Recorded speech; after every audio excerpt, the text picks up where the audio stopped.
Number 15, this was interesting. The idea of transition states, we don't focus much on it. And here he wanted to make sure that you got the gist of what it means. So let's go ahead and kind of analyze what's happening here. And he gives you a nice little reference here to begin. So this right here, this reaction, if we look at it, we know it's E1, right? E1. Why do I know it's E1? Because of the alcohol work that we did earlier, right? I showed you that when you have acid and heat with an alcohol, it's E1. So, and then E1 we know means that we make carbocation, right? So that's what's happening here. When this oxygen gets protonated, so the first step is we protonate it. So here it is, that's where we begin here. And it's going to leave, right? We're just going to make this leave. When it leaves, it starts to break off. That's the transition. As it's leaving, it goes up in energy. So this starts to break. And eventually, it's going to be completely broken off. Like that. Positive, right?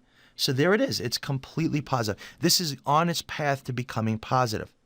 So then he says, this becomes that. So what does this look like over here when it's becoming that? What does it look like? Well, think about it. When we're here, see how this is dotted bond, it's starting to break and then it fully broke? Well, this is a double bond. Well, it's not yet. It's starting to become double bond, but it's not double bond yet, right? That's the dotted line. But now you have to show something else. What do you do here? You have to pull off an H, right?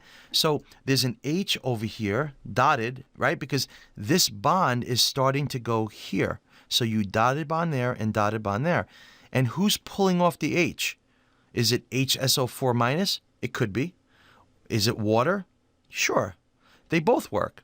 But I'm going to use water because it's a little less acidic at the end. So I'm going to write dot to a water, OH2, and that's how that works. So just like we saw here, there's a dotted line because this isn't fully broken. Well, there's a dotted line. This isn't fully formed. This is a dotted line. It's not fully broken. This is a dotted line. It's not fully formed. So you see how that worked? And that's the intermediate. Now, what's the charge? Well, this carbon right here is starting to become negative, right? This is like, there's like a partial negative here. This is partial positive because it was fully positive, but now it's starting to get electrons.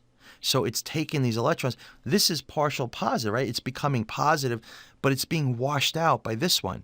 Notice how this is forming a bond? So this partial positive actually belongs here because as this becomes bonded, it's becoming positive, H3O. This one, even though it's losing this bond, it's gaining this one, so it's a wash. And there you have it. So there's a partial positive buildup on these areas, and this is partial negative.